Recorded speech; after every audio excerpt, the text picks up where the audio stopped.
How's it going, guys? And welcome to a very special Storytime live stream, joined with some very special J-mods. Let's start with some introductions. Should we start? I'm Mod Wilson. I've been here for 9.5 years, and I'm a content developer on RuneScape. All right.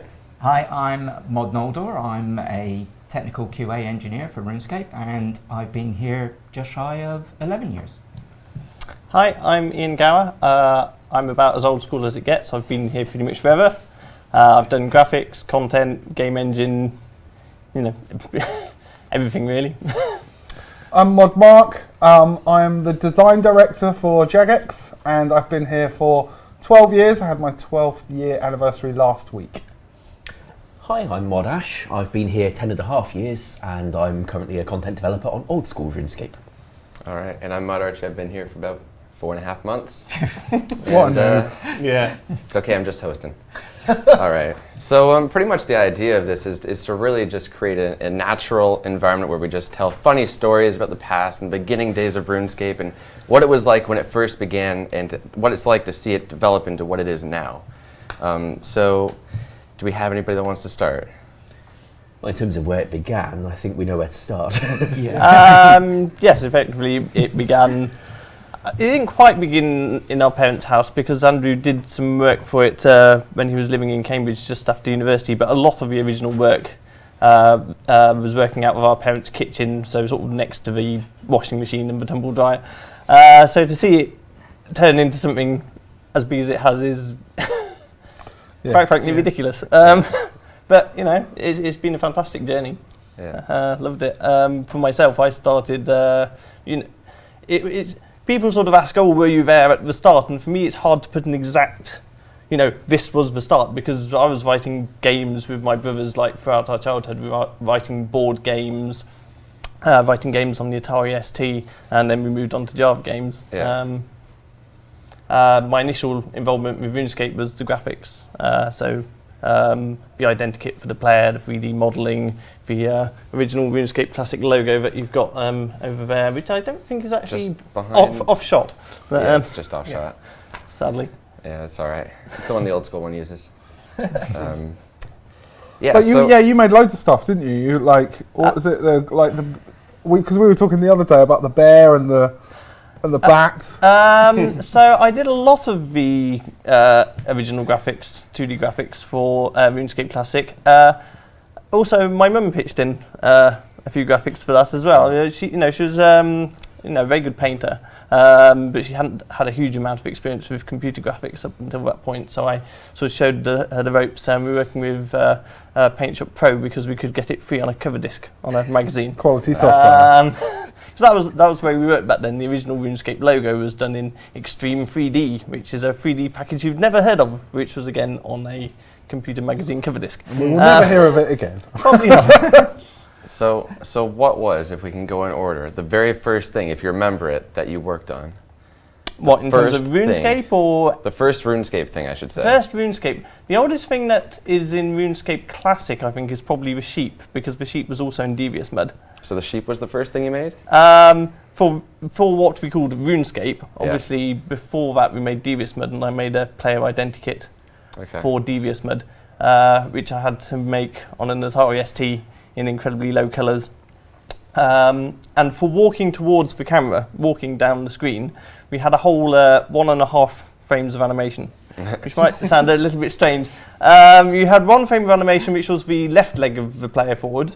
You flipped that to get the right leg forward, and for when both legs were level, I just do half a human and we mirrored that across the middle, so we could get the download size as small as possible. Because this was when everyone was on, sort of 56k modems.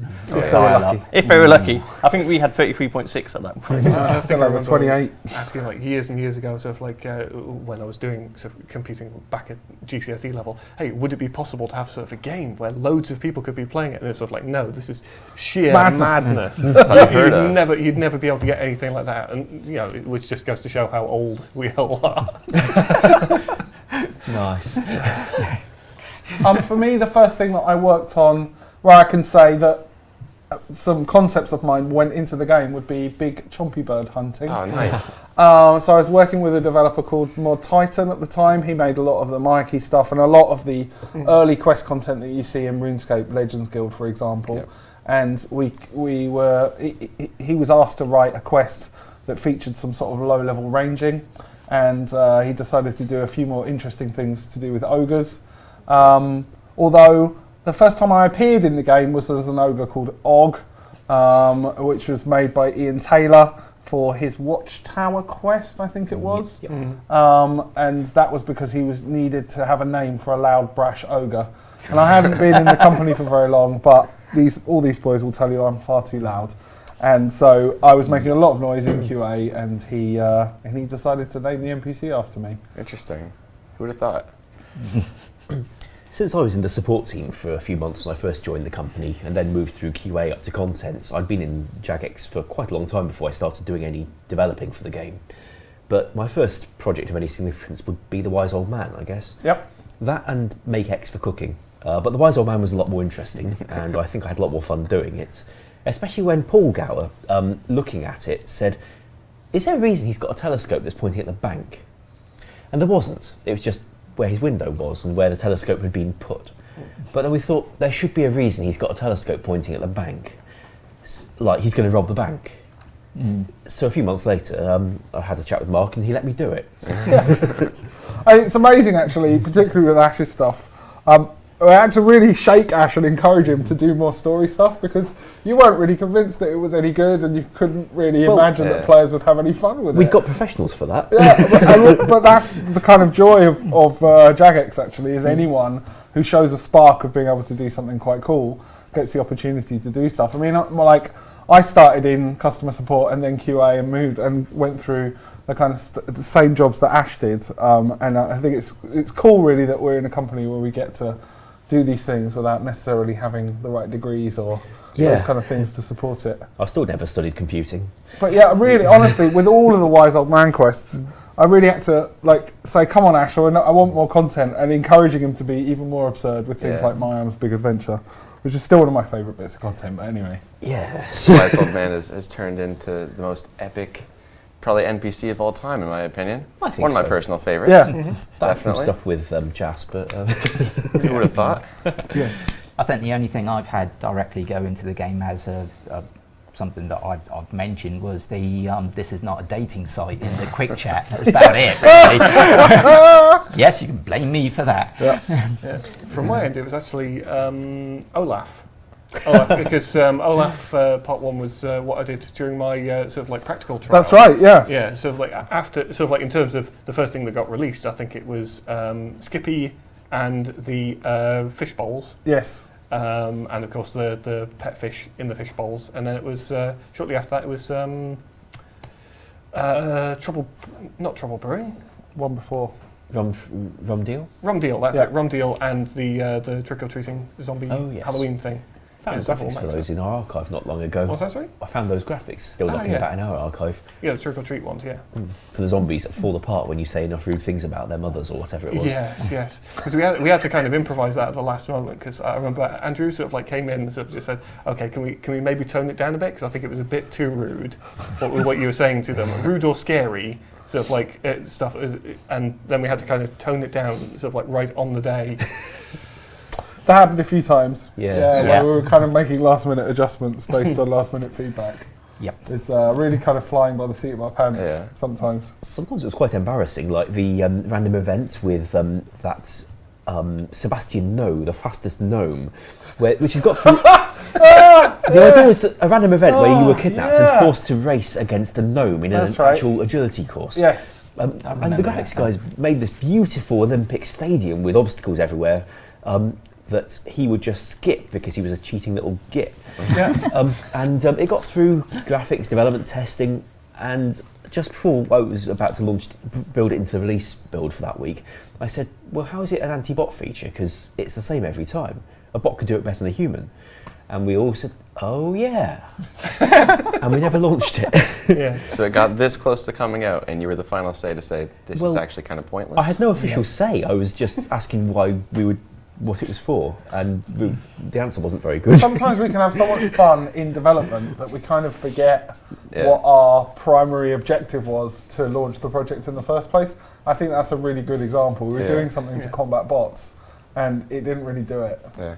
It's really interesting, actually. A lot of the random events, they weren't really doing their job anymore, and we wanted to rip them out of the game, but so many players were like, no, I really like those characters, because we'd created characters out of them, and they didn't want to say goodbye to the sandwich lady or random crazy drunken dwarves and things, because we actually had fun with them. Yeah, we kill them in quest cutscenes for no reason other than that we can. Exactly. Were they entirely created out of fiction, these random events, or were they based off of actual people? Aside from obviously the wise old man you created. Well, I've never actually met anyone I could call a drunken dwarf, because that would be quite rude. Unfortunate. Sandwich Lady. Sandwich Lady definitely was. Yes. Oh yeah. Yeah. So in the building before this marvelous, miraculous thing that we're in now, we used to be just over the road, and there were lots of very small offices. And the bigger we were getting, like we'd have another 6 people that we would hire, so we'd have to get another little small office, and then we'd knock a hole through the wall and put a door there. Like honestly, like you would sort of come into work one day and you'd be like, "Oh right, the office is completely changed, and there's a whole new bit with a whole new bunch of people in it, all building their own desks and computers." I may add. Yeah. Which was our kind of rite of passage in the early days. Yeah, you started at the company and you got a flat pack desk, flat pack chair, and a bunch of computer components. Yeah. I'm glad we're past that. I'd still be building Yeah, mine. and if you couldn't build them, then you were thought less of. There was the one guy who's trialed in IT, and after he built his computer, switched it on, and flames came out the back. He put the heatsink in backwards somehow. We seem to have digressed from the sandwich. Sorry. Anyway, so because it was a kind of it was a start-up building really, so there were lots of companies there with small numbers of people. There was a canteen, and they would have a sandwich lady that would come round to all of the doors, and she would knock on the door, and she would announce herself in a very high pitch, "Sandwiches!" like that, and that was our cue to get food. And what she did was she interrupted work. And so we took that as a concept for something that could happen to you in the game, where suddenly there was this sandwich lady who demanded that you identify her baked goods.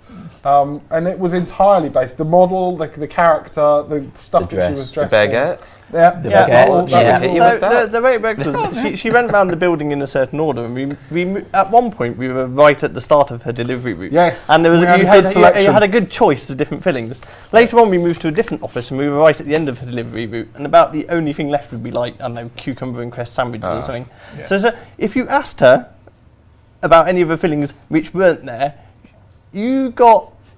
Sure. She kind of hit you with a piece of bread. She didn't quite hit you, but she was thinking it. We knew she was thinking it.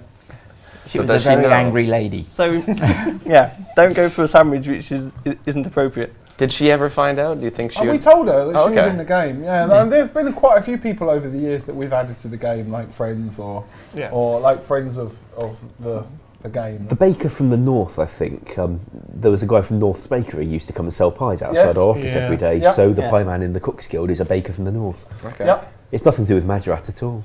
That's true. There's so many people posting on forums right now, sort of like, how, I've been supporting that theory for years. No, unfortunately not. All of my fan fiction ruined. This is almost like a Mythbusters now. Random Events was actually a really kind of funny time for us, because we were trying to do all sorts of different intelligent ways of combating bot problems that we had there. And coming up with these little events worked quite well. But if you think about it over the years, whether it's a sleeping bag or sandwich lady, there's all sorts of different things that we've tried over the years. One of my favourite stories was the choking vine that we tried. Yes. Right, so the choking vine. So this is a random event. Tangle vine. That made it into the game for about 3 hours. Okay. And its design was crazy now to even think that this is something we thought was a good idea. But basically, a vine would appear around you. So it would, and the sort of map tiles around you, there would be this sort of vine graphic. And the way to combat it was to do nothing. So you would, if you moved, then you would take damage. And if you clicked on the screen, you would take damage. The thing that you had to do was nothing. And if you did nothing for 10 seconds, it would go away. Because we knew that bots were pre-programmed to move around and do certain things, and therefore they would kill themselves. Right. And we thought this was highly idea, amusing and a good idea. Unfortunately, Generally speaking, as a gamer, if something happens to you that you don't understand, your instant reaction is to move the hell away from it. It's like quicksand. So it appeared in the game, and people were like, "Oh, what is this thing?" Click on it, and it would do them damage. Yeah. And be like, "Oh my god, I'm being damaged." They would just move, click, move me away, click, and they take them damage, and they're like, "Oh, I must move." And they click faster, dead. And we put this live in the game, and we then went off on a jolly. Well, I think we were just at the pub, actually. And it might have just been a Thursday evening, where we always would go to the pub on a Thursday evening. And we were keeping an eye on the forums on our phones. Yeah. And we were reading it, and we were like, this is a bit dangerous, isn't it? And we'd had a few drinks. And then Andrew's like, right, I'm going back to the office, I'm fixing it, I'm taking it out of the game. So that's what he did. So he came. We all stayed at the pub, I think, if memory serves me right. There were quite a few times where we'd been out drinking and then something went horribly wrong. And so Andrew would have to trek back to the office and fix the servers. And he posted something on the forums to say what he'd done and that he'd fixed it and that it was sorry that it hadn't quite worked out. And I think he was a little bit under the influence at that point in time. And we read back the message the next day, and we all laughed because it didn't quite make sense. But we fixed it, and that was the main thing to do. And yeah, there we go. That's one of my favourite stories. That's awesome. There was another problem with the Tanglevine as well, I seem to remember, because it spawned It out locations along. It spawned locations out along the ground, but it didn't particularly check to see if anything else was there. Right. So it would replace whatever lock was there. Then when it despawned, it would just delete it. So if it appeared on like the piers around Port Sarim, it spread across the piers, vanished again, and then you had no more pier. And it was just deleting whole chunks of map. So it's even more broken than I remember. It would be really cool to see something like that come back into the game. No. Just because I really, really want to see it. Well, this is what old schools. Well, yeah, that is old school, isn't it? There we go. We can pull that. So basically what we're saying is that Ash, you need to go out and get drunk, put something badly conceived into the game, and then come back more drunk and remove it. You know that troll farming quest I got through? My arms adventure. I genuinely think that if we pulled this, it would pass just because they've heard the story now. Maybe. Put it in your poll. Tanglevine. Sounds good to me. And I can make it delete the floor and all. It would be cool as a PvP ability. A high-level farming PvP ability. Yes, why not? Anyway. It's got the cogs churning now, isn't it? No. Well, the thing is, it's going to be easier to make that work and be broken than it is to accidentally break it now. So you mentioned So you mentioned a jolly. Now I know what that is. However, a lot of people like myself before I came here knew what a jolly was, as it's not a term, I guess, in North America maybe. So what exactly is a Jagex jolly? Well, you boys want to answer that? Anything, really. Yeah. What would you like? Well, the original idea was sort of staff incentives. You know, we got to a certain number of players, members. We would go out and have a bit of fun. So it might be something like going to the bowling alley, going quad biking, whatever. All kinds Sounds like a celebration. Yeah. That comedy show, I think, was like the first one that was a good one. With them doing the Troll Fortress. Suggestion of yours. Yeah. That was a good jolly, that one. But also, sometimes we go away. So we've like one of my first jollies was a kind of weekend trip to the Lake District with the whole company. Okay. But then when the company started getting really big, we did some quite extravagant jollies. Yeah. So for example, we went to Tenerife. We went to Malta. They kind of flew us out there. Nice. One of them, there was a plane that was chartered. That was the Tenerife one. Yeah. We've been to New York for a weekend. The New York one was fun because we essentially had a chart of all our targets and when we would have the jollies, and that chart went up to 50,000 members. And then there was a huge gap, and then at 100,000 members we had New York because we're never ever going to have 100,000 members. That's right. And for RS Classic, we got daily updates on our number of members. It was going up by about 500 members a day. And so you got sort of like a jolly sort of about once a month. And then we released RuneScape 2. And the subscription rate just went through the roof. And we were hitting going up so quick, we couldn't keep up with it. We couldn't keep up with the jollies, and we just shot straight off the top of the jolly chart. I think we've got about 200,000 members by the time we got to New York to celebrate 100,000 members. Yeah, I think that's right. I just remember the day that we got sort of like we passed the first milestone that I was there was Rune Day 1337. Nice. Yeah, sort of like that was sent Nice. out around the office. Yeah. Rune Days are our kind of internal calendar. They start at the 27th of February 2002, I think, That's when right. we launched members, or Yep. when they launched members, and counted up from there. Thousands of days now. So sorry, Ian, you mentioned something about the beginning of RuneScape and not imagining getting 100,000 members. It reminded me of a question that I actually had. So is it true that Rune was made up to level 40 because you never imagined anybody would ever pass level 40 in a skill? We certainly with the exponential curve we put on it, I can't remember what we expected people to get to, but we certainly never expected anyone to get 99s. So you set 99 as like no one's ever going to get this. That's And now there's like like this game will 120s last and- forever. Yeah. yeah. We never thought that anyone would get anywhere near 99. Yeah. It's just, it was mathematically computed. No way that someone way. would enjoy the game that much. It was, Well, the idea is this sort of like the grindy player, you know, Yeah. sort of all the whole MMO kind of mentality was still sort of like very much just starting out. And also back then, it would have been use pick on rock. Yeah. You swing or pick at the rock. You oh, slip you and had to miss the rock. prospect Yeah. first, didn't you? You did have to prospect. Oh, really? Yes, Yeah. you had to prospect the rock to find You out, had wasn't to it? prospect Oh, wow. the rock first, That's and then painful. you'd mine it. And then you would have one swing per click, and then it would miss the And rock. fishing was Click again. per You missed fish, the rock. wasn't it? I think so. Yeah. You had to use the thing on the other thing. Yeah. Wow. I believe you once had an animation made for you swing your axe at the tree, you slip and miss the tree. Yes, And yes. it made you Yeah. look really, really foolish. Yes. Well, when we went from RS Classic to RS Classic to RS2, we automated the repeating, but it still had the message in: you swing your axe at the Yes. tree and you miss. Yeah. So we put in an animation for it, which meant your player would sort of flail around for several seconds, missing the tree before they finally tapped it and got a pile of logs. Yep. And it made your player look inebriated. So Do you, So it's bonus. do you recall the first ever 99? Who might have gotten that? 99. Oh, I don't know. I don't know who got the Never first heard. one. I know smithing came quite early because you had Yeah, the Steel because of the rune. Corporation. You had the Steel Corporation who founded Tippett, and they Right. worked together to supply the ore and get someone up to 99 smithing. What was your general reaction when Zezma started to kick up?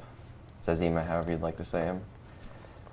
How did he become the legend that he is now? So in the early days, certainly when I started, my mentor was a player. Okay. So I was told that if I had any questions about the game, that I should log into the game and talk to these players Right. to get the answers about the game. Because in customer support that back then, we would have like open tickets where people would be able to ask us questions about quests and things like that. And because the fan sites weren't anywhere near as good as they are now, Yeah. quite often the information just wasn't out there. So if my colleagues were busy, I would log into the game and talk to players. And Zazima's one of the players that I would talk Yeah. to get information about the game. He was all knowing. So he was all knowing back Yeah. then, and so my main contact was someone called Lady Deja Vu, Okay. who was quite a big player back when I started, and her friend as well. I can't remember what she was called, and Zazima. They were my three that I would talk to. So to me, he was always like the font of all knowledge, Yeah. and just played the game a lot. Yeah. Yeah, but I would talk to him all the time. Very efficient. And still do now as well, so it's always Interesting. good. There you go. The more you learn. All right. So next question. This is another one personally from me, just because I'm curious. How did the Zamorak, Gothic, Serpent gods come to be? Whose idea was that? Where did they come from? I think that was just a sort of, fairly standard fantasy trope. You've got typically lawful, neutral, and chaotic as your sort Okay. of three factions, and you just had a god for each of them. Nothing particular. A lot of the early game, it was just we're throwing in those standard fantasy elements. Yeah. There's on the internet you can find a sort of sketch of an early version of the map, and we've just stuck on all the usual things like a treetop village, volcano, and Castle a full of wizard's knights. tower, and things like that. King Arthur and Merlin. Yeah. And then, once the game started getting bigger, we actually sort of had to start thinking about, The lore. we need to actually start tying these storylines Yeah. together, makes making a sense. sort of cohesive whole. It's interesting that the whole kind of concept of a kind of pantheon of gods, or whether Greek, Roman influences, whatever, the concept that there would be different gods that would represent a certain philosophy of looking at the Yeah. world. was always there, but interestingly, I don't think it was ever Paul's intention to have them as clear cut as that. Yeah. So it's quite interesting now with the 6th age in that we're experimenting with those ideas. Well, maybe Saradomin isn't all good. Maybe he's done things that he's justified in the past that other people would look at as being evil, and you see those things come across in some of the quests now. Okay. It was quite easy for players to assume that this was bad, this was good, this was neutral, because that was the way that they were portrayed. Yes, Father Eric says Saradomin is the good god. He brings life to the world. Yeah.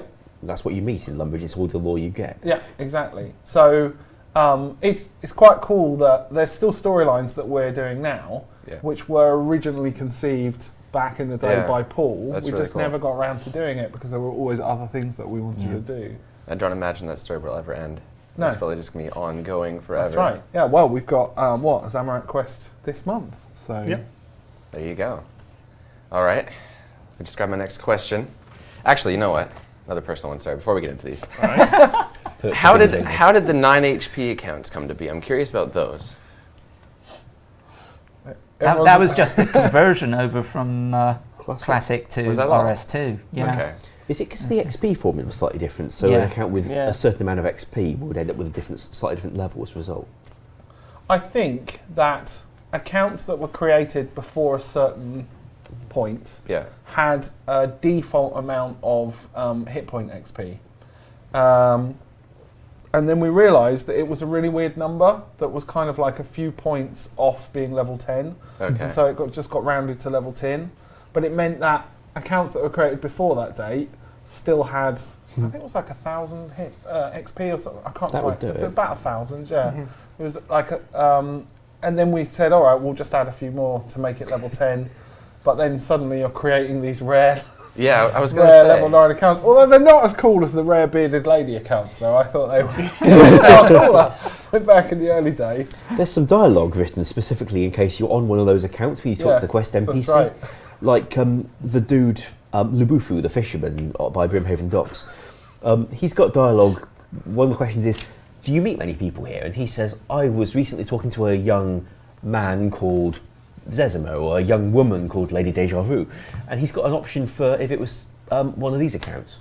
It's not very politically correct one. Gender neutral accounts. Yeah, he's got special dialogue. I hope that's been removed, really, because it's not PC. So it wasn't kind of like a try to catch them all super rare account. Maybe if you make like 1,000 accounts, you might get a 9 HP. Please do not do that trying. It was just accounts made before. So you just literally cut me off before I could say maybe it is. Go out and make No. And subscribe them all. If you want to pay for membership for them. Well, I see yourself like at the mention. All right. Next question. So this is a bit more tricky. What's been the toughest thing you've coded thus far?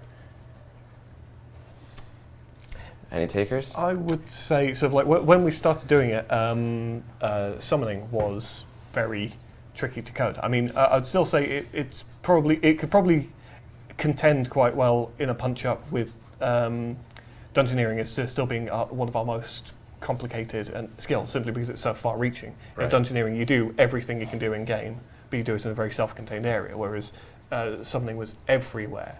Yeah. Even with like the initial restrictions on exactly where you could take all of your pets and the rest of it. But I mean, I've mentioned this a few times. We didn't have and at that point when we were like as a coding concept. We couldn't do like ands as I was going through. So we were doing like all of these sort of like checks and all of the coding to make the creatures work, and they were quite complicated. They still are. We've upgraded it significantly since, but back then it was pretty tricky, and I was quite proud that I managed to boil each individual creature down to about 200 to 300 lines of code as just normal, and then just had this sort of like back-end engine handling all of these kind of things. But it was pretty tricky. Interesting. What are you going to say, Ash? For me, I think it would be the 2007 initial launch of Clan Wars. That wasn't originally my project. One of my colleagues was working on that, and he regrettably resigned from Jagex to spend more time with his family or something. So he was leaving with the project in testing, but it needed shepherding through testing. The trouble is, one of the difficulties that the testers were finding is that for the teams, he tried to base it on chat channels, but not So if you switched chat channel mid-game, the game couldn't tell, so you stayed on the wrong team. Or if the person who was the owner of that chat channel wasn't in the battle or tried to have their own battle, it got very confused about what was going on. So with very little time, because it was already in testing and needed to be signed off pretty darn quick, I had to find some way of writing code that checked what chat channel you were in and make a battle game out of it. Now the commands we'd got for that were written for loot share. The idea was that chat channels were going to be the loot share system, and I sort of piggybacked on loot share to write this massively multiplayer battle game, which no one had tried doing anything like that before. I pulled it off in about 10 hours. Ooh. So, and it worked after that. So I was quite proud of it, but all the same, I knew I could have done it better with a bit more time. And in 2009, we came back and did it better with a bit with more features. Yeah. At which point it became rather more my Clan Wars. With 2 years of retrospect and experience to try and make it better than we'd have been able to do at the time. Yeah, who would have thought Clan Wars was that tricky? Well, conveniently, it meant I knew how to write it when Old School wanted one, which meant that this time we approached the engine team and said we wanted commands for writing Clan Wars, which would also allow loot share, whereas in the first place they created commands for doing loot share, which could also write Clan Wars. I like that. Mark, anything specific? I've only ever coded one thing, which I'm sure these guys are very pleased about, which is Bob the Cat. Bob the Cat? Yeah. Nice. I think I'd only been a content team lead for about a couple of months. The first thing I did was create a monthly behind the scenes, because I always thought it was very important. Yeah. And then we started playing around with the idea of themed months, and we started playing around with Ichtharin's Little Helper and the idea of a desert themed month. And I wanted to do some cool stuff with cats, and we had this kind of idea that you could have this roaming cat that you could talk to all around the place, which was again a mistake. It wasn't ever supposed to be like that. The cat was just given the maximum wander range that it could do in the game, and then we didn't even notice until the players started saying, "Oh yeah, we're herding this cat." Someone let the cat out the garden. The cat was created as part of Death Plateau, and the artist just put the maximum wander range on it just to see how far it could go. And then the players started playing around with it, and so we thought, oh, we'll write some dialogue for him, and then we did a few more bits with cats. Right. And I wrote something, and it created a horrific amount of pack errors, which is basically when the code goes, something bad is happening here. And all the developers were like, what are you doing, Mark? Because I was just messing everyone up. And then this chap called Chris Joyce come in and fixed it up for me. And that was the one and only thing I've ever coded in the game. There's plenty of stuff that I've written and loads of stuff that I've designed, but that's the only thing that I've coded. Interesting. And therefore is the most difficult thing that I have coded. So the cat was never actually a JMod controlling it, just spying on the players. It was just a wandering NPC. Yeah. If we want to spy on the players, we turn our JMods invisible and go wander around like that. Yeah, we'd never do that. We do not become the cat, although it's tempting. Ian, anything in particular? Worked on so much stuff. I mean, game engine is tended to be, is more technical than content. We've experimented with various things. We did try out a WASD control system for RuneScape, which I had great fun coding that. Still felt quite weird though, because you still had grid-based blocking, so you'd sort of run towards a gap between a pair of trees, and you just go dunk and hit straight into it. So we never actually put that live in the game because it just felt too weird. Yeah. Trying to get through a door was special. Yes. A door is one tile wide, so are you, and you had to line up now. That was a heavily requested thing for quite some time, especially with Old School, was the WASD controls up there. I always wondered how that would work. But the main problem is you would have basically had to have remapped the entire game and then put in proper blocking so that you could actually run around trees but not create huge shortcuts such that you could get through to the Elven lands without having done the crests or something crazy like that. Interesting. Also gets a bit awkward in, say, shops where, we're used to a game where you click to get into a shop by just clicking inside the shop and the game finds a way for you. And you click on the shopkeeper and the game walks you around the shop counter and you talk to the shopkeeper.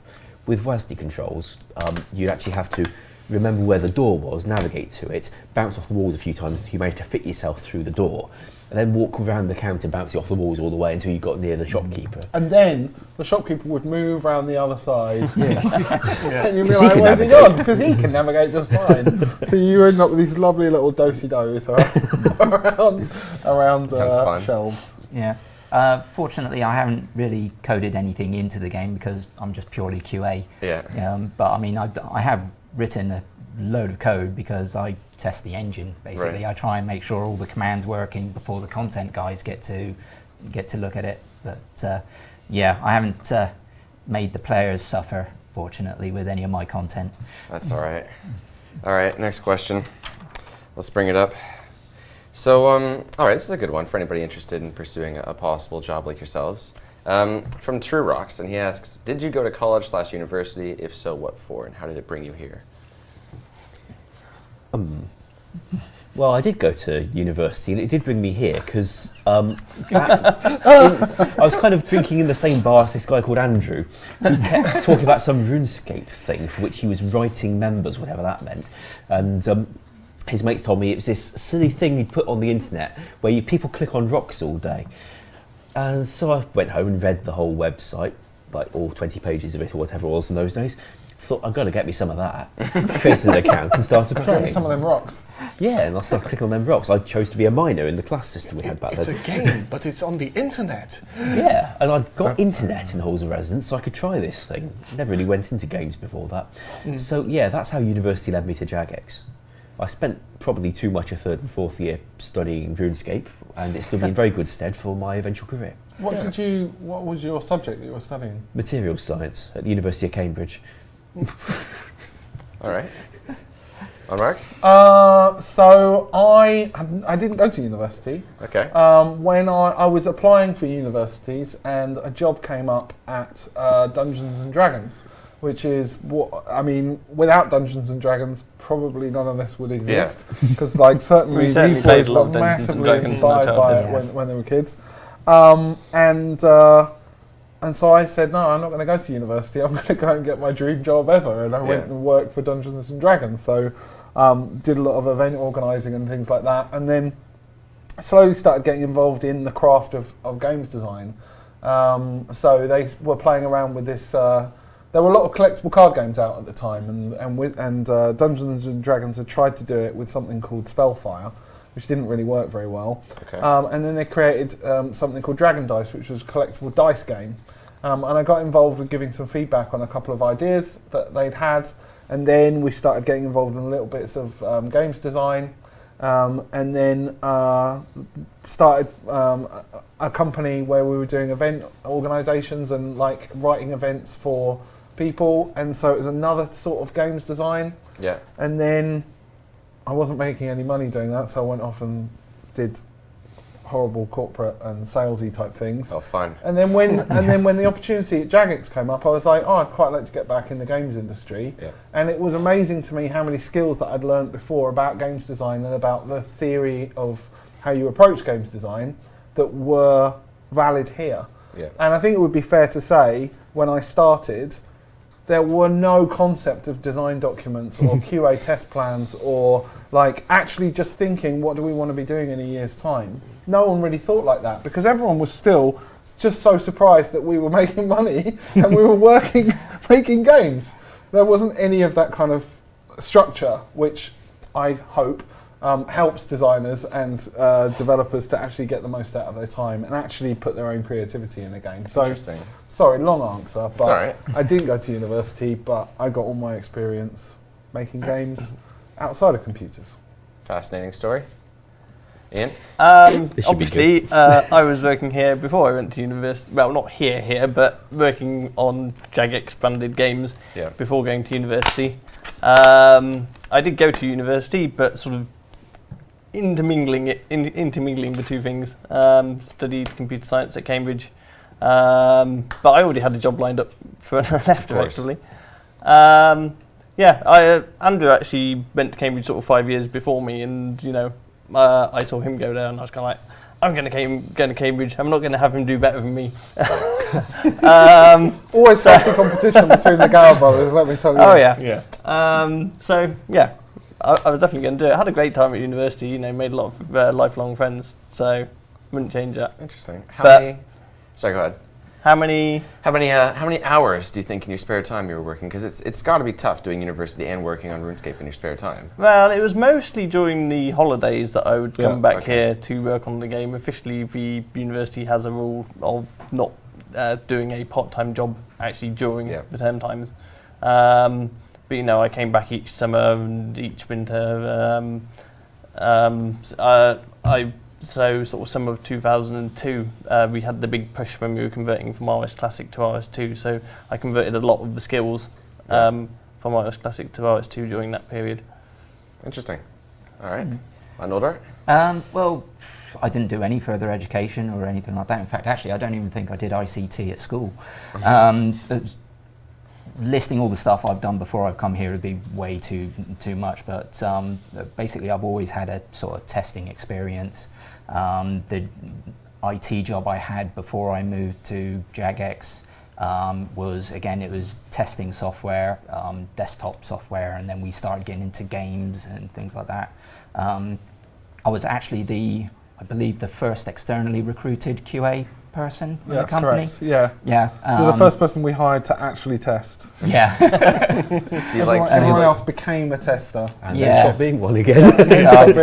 I kind of got made redundant from the IT job I had before, and then took a year break and basically found the advert for Jagex and had a look at it online. Initially saw Classic and thought, what the heck?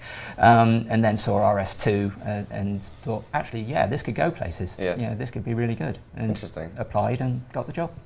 So you enjoy finding things that are wrong with things and then saying, you know what, I think I can fix this? And that's pretty much how you... No, it's more just enjoy finding things wrong with things and then getting other people to fix them. Okay. Really. Yep. I'm good at tearing apart other people's code, I think, really. All right, Ron Wilson. Well, I went to university up in Stirling. It was just software engineering. It wasn't specifically game related. Yep. And after that, I was looking for a job that was just going to use that degree. I was looking at started looking at Scotland. Then I started looking, further afield because there wasn't actually a lot available at that time. And obviously, as a recent graduate, there's this kind of catch-22 of they want people with experience, but you can't get the experience without actually getting the job. And in the end, I was sort of like, well, one of the many jobs I applied for was down here. And I turned up having prepared myself by reading Fortean Times and with a folder containing a handful of ideas for sort of short quests and a story about cows eating people in Texas. That's right. And I loved it. Yeah, and I am now living proof that our hiring policy has become a great deal stricter over the years. But yeah, it was great. It was sort of like I turned up for that interview just as Isabel was leaving. Yeah. And then from hers, and then they got me down. I did the Olaf thing, and we sat around talking about fish bowls, sort of like on the heads and the rest of it. And then sort of like hired and came down here. Tony was the first person I hired. Interesting. Not the first person I interviewed, but the first person I hired. Yeah. Cows eating people? In Texas? Yeah, it was horrific. Yeah. Oh. Zombie cows. There were zombie cows eating zombie people. cows. Yeah. I thought, this is genuinely disturbing. That is the one thing we're missing from RuneScape right now, is some genuinely disturbing content. Fair enough. I had a go for the snake boss. All right, so we don't have a ton of time left, unfortunately. We're going to try to kind of quick fire through some of these questions. So let's start with this one from 7 letters. So what caused climbing boots to spike in price? Just quickly, we knew that the price of them in-game were not anywhere near the value of the item on the player trade. Yeah. So we looked at all the climbing boots that existed in the game. We worked out where they were. We knew, I say worked out where they were. We knew how many of them existed in the game. Yeah. And we knew that, I think it was 76k or something like that, was the price that they were generally being traded for, or were the equivalent, the cost of the effort that it was going to be to get them. Yeah. And so we decided that we should rebalance the cost of the item.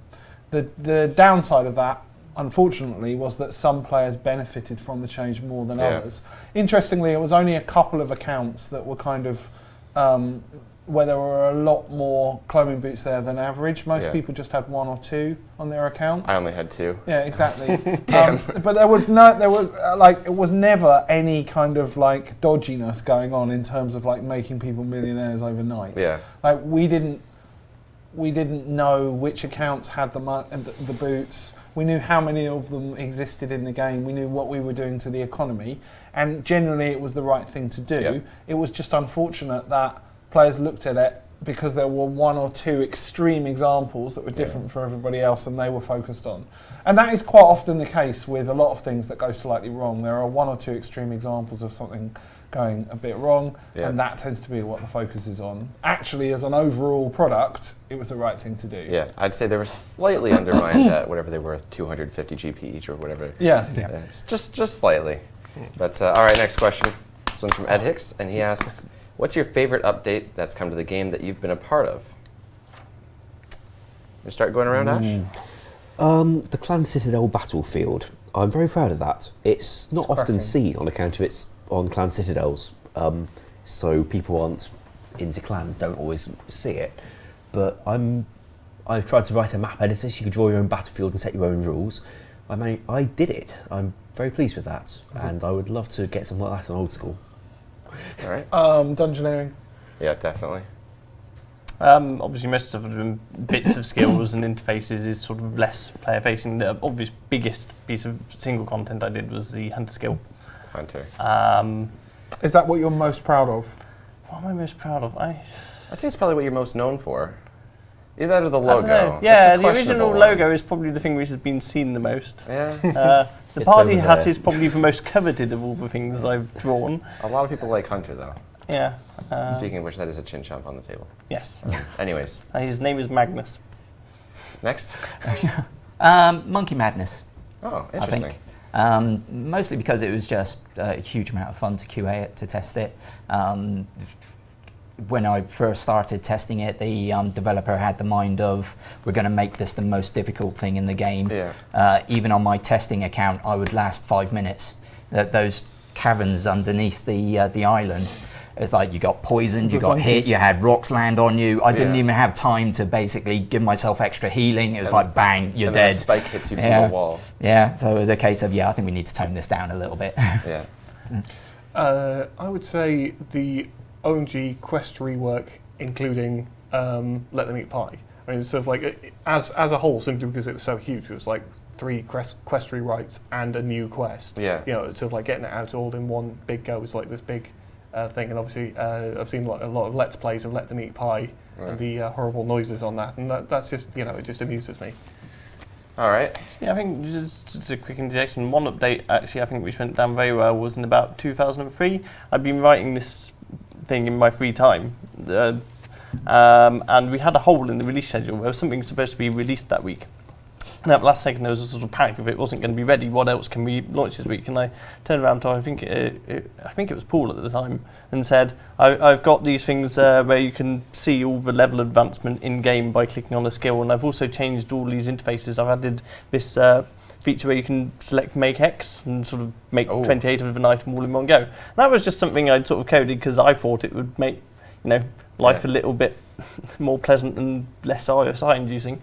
And so we launched that, and I think that's probably actually the single most popular update I've put out, just sort of like, wow, we don't have to just go one. click, click, click, click, click. All right, next question. So this one's from Abseal. How much work is involved in the creation of a song for RuneScape, and what's your personal favorite track? I guess I'll get this one. Well, it depends what the song's going to be like. Take the new tracks added for Zolandra and the Zora snake boss. The one you hear in the village, Thrall of the Serpent, I knocked that one out in about 3 hours one evening. It's a very simple thing, just a chord sequence and with a tune played twice, once with an up an octave with more ornamentation. So that was very quick to write, but it gives you a nice spooky feel to the area, and it seems to tick the boxes. The other one, Coil, when you're fighting Zora itself, there's a lot more to that one, because frankly there's a lot more music to it. And I was working on that in the evenings for probably about a week or thereabouts. Your favourite one so far? From RS3, Iklagor the Thunderer. I don't know which of the team wrote that, but I love it. Interesting. Unfortunately, can't say another one off the top of my head. I like Norse code just because of the encoded message. There's a lot behind that song. Would you care to explain that? I don't know how much is behind it exactly. I know it's got the encoded message, which I think is great. I think That's that was exactly actually it. Yeah. Yeah. I think it was even picked up by some random TV series. Actually referenced that we had an encoded message in the song in RuneScape. We were kind of like, okay, the people who write this TV series clearly play RuneScape. That's awesome. That's surprising. Mark? I think my favourite tune is the original Scape main, actually. Yes. Because it means so much. Yeah. And I just remember this one day where I was looking on YouTube and there was a guy who'd done the Scape main on an electric guitar. And I swear to you, like, the whole office, we were just like, that is amazing. Yeah. And, like, I genuinely get, like, a real high when I think about, like, that kind of... that tune. Yeah. And it's really amazing now where we get these huge, like, you know, like 50, 60 member orchestras, like playing these huge new tunes written by famous people. But there's always that kind of vibe of original Escape Main in there somewhere, like a little melody in the background. And I absolutely love that. So I would say that's my favourite. Awesome. When Old School was being brought out, one of the first things that worked was the login screen playing the music. And a whole group of us just gathered around to see the login screen with that tune playing, just to listen to the whole thing all the way through because we missed it. I honestly don't have a favourite. Really? Yeah, there are just so many in there that I really do enjoy. Yeah.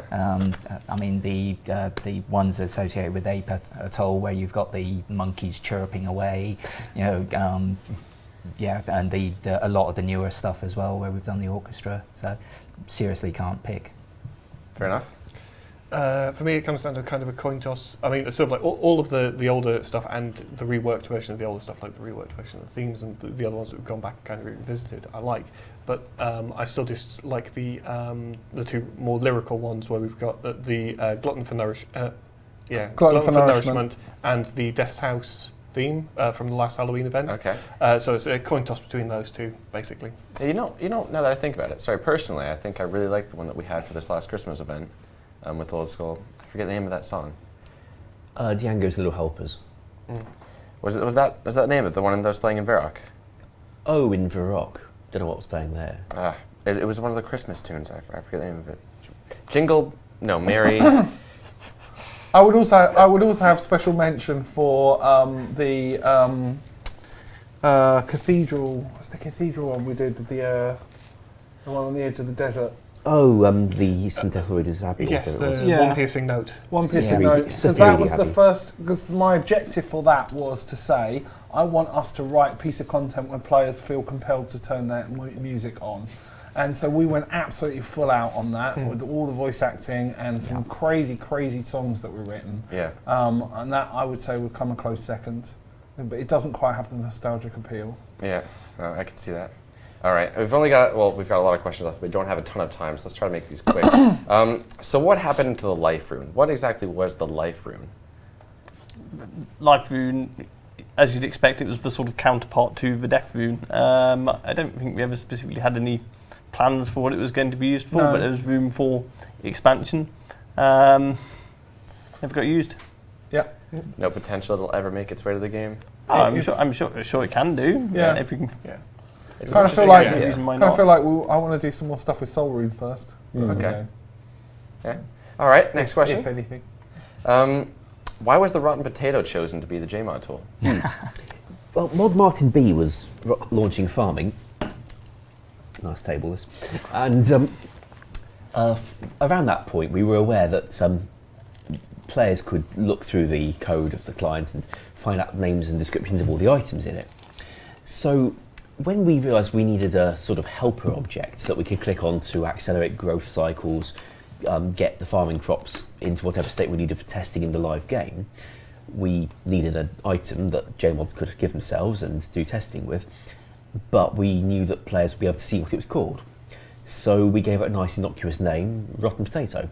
stick that out with the rest of the farming skill, no one's going to look twice to wonder why their potatoes are never rotten. So that's why they called it that. Oh, is it? It could have just as easily been rotten egg or dev spoon. Mouldy plant. Dragon toothpick was one of my favourite things Mod John A ever came up with. Dragon toothpick. And dragon sponge. Alrighty then. You have to be very careful using a dragon toothpick. Don't want to slip. Let's see here. Let's go for this one. This is a fun one. Have you pulled any pranks, be it in-game or in office, that you're willing to share? I had a prank pulled on me, which I thought was quite a cool one. So it's well known around the office that I hate mint. I don't like the smell of mint. Okay. It offends me. Note taken. I'm not quite as bad with it these days as I used to be. Yeah. It used to make me vomit, but not so much anymore. I went away on holiday for a week. I came back and my entire desk was covered in polos. Mod Bennett, who was a guy who made Castle Wars and quite a few updates for us back in the day, he had taken the time and effort to place a polo, which is for you Americans that don't know what a polo. I don't know. I don't know what a polo Who knows? is. Well, polo Think of a shirt. is a mint with a hole in the middle. Okay. And he had put a polo mint on every single key on my keyboard, which I thought was like the next level. And I think for the next year, I would just find random polo mints just in and around my desk. I'd be like cleaning my desk or opening a drawer or opening a folder I hadn't, and polos would just fall out. So I think that was the best prank that I can remember, but that was pulled on me rather than... I did something in game once where there'd been a bug in the duel arena where if you threw a gnome ball at somebody just as they were about to go into a duel, it messed up the script that was meant to unequip their items and they could end up in a no weapons duel with a weapon or something. Now, Mod Nexus and I worked together and fixed that and deployed the fix as a hot fix without the servers rebooting. So then we went in, made ourselves invisible to go and see in the live game whether it was now fixed all right. And I forget whether it was or not, but what we found was a whole bunch of players trying to abuse the bug. And they were throwing gnome balls to each other and they weren't getting anywhere, they couldn't reproduce the bug anymore, which was, well, a result from our point of view.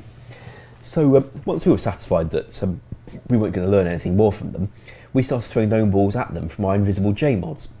So whenever they threw a gnome ball, we threw a gnome ball. So they carried on for a while and then said, so you've got the gnome, no, I've got the gnome ball. We can't both have the gnome ball. Have we found a gnome ball duping bug? Hey! No, there's a J-mod trolling us. It must be it. Nice one, J-mod. So we made ourselves visible, thanked them for their time and left them to it. Oh, and lit a fire on their foot from an invisible J-mod because they could see the fire. They don't know where it came from, but it seemed like the thing to do. Interesting. I can still do that, can't I? Oh yes, totally you can still do that. wander around being an invisible firelighter and nice. as you do. Hunter traps also. Any others? Not exactly a prank, but one I quite liked was my mum getting in on the whole sort of cabbage thing. I think it was on one of Andrew's birthdays, he got a square parcel and opened it up, and she painted him this lovely oil painting of a cabbage, so he could hang that up in his office at work. And I think he did have it there until he left. So what is this obsession with cabbage? Why is cabbage so good? No, it's not good. Have you tried eating one in game? Have you looked at the message? It says, yuck, I hate cabbage. Okay. Have you? Clearly, you've never met Brassica Prime. No. Right. Well, if you had, then you would know. You just know. Cabbages are cool. But I think they were originally put in the game because they were just there, they were put on the ground. Well, I mean, even sort of prior to the game, and I don't know if the signature came first or the cabbage thing came first, Andrew at one point signed a lot of his emails with an @ sign, which we said was a cabbage for some reason. I don't know if the cabbage thing came from the @ sign or the @ sign came from the cabbage, but it definitely existed prior to RuneScape. He signed my copy of Betrayal at Falador with 2 square brackets with an @ symbol in between and said it was a cabbage in a box. Yes. All right. So Cabbage A, the Cabbage Clan were and still are the best clan that ever existed ever. there Because you go. we would do big cabbage-orientated events where people would just get together in the cabbage field and see if you could pick all the cabbages at the same time. There was It's the always a good time laugh. that he basically set up the chat filter, so instead of starring it out, it would Yeah. say cabbage. Yeah. Yeah. You know, and yeah. All right, so I think we kind of have time for one last question. It's a RuneScape-related question, don't worry. Okay. And this one's from Kuba MC, who asks, what's something you know now that you wish you would have known in the early days of creating RuneScape? It's a good question. Ooh. Check where the player is when a queue runs. It avoids bugs. I was going to say buy all the party hats. Yes, Probably. actually, that is a good one, because when we did the party hat drops, I actually got some, because most of us, I think all of us, have got our own personal playing accounts. Yeah. And I was actually involved in sort of dropping the crackers for people to get the party hats. Oh, and so that was you that was dropping them? I can't remember. The very first drop events, I know we actually had to manually give them to our mod accounts. And drop them behind us as we went. So I think that might have been the case for the pumpkins. Okay. And you had to have the players following the mods along, trying to sort of pick up the holiday events. I think by the time of the Christmas crackers, we actually had a sort of cheat command which spawned Christmas crackers across the whole world. And I actually, I of course had some of these on my personal playing account. And a few days after Christmas, I saw various people, a bit sad that they hadn't managed to get one of these party hats, and I had a few on my personal account, so I handed them all out to various people. And I don't have any party hats on my personal account anymore. Didn't make that mistake when the Santa hats came around. I've got a lot of Santa hats. No party hats though. That would have been worth knowing, actually, because I was in the game when Halloween masks were dropped all over the place by that automatic thing you described, and I saw one, picked it up, thought, this is stupid. What is this? Put it back on the ground and walked off. Biggest lesson for me would be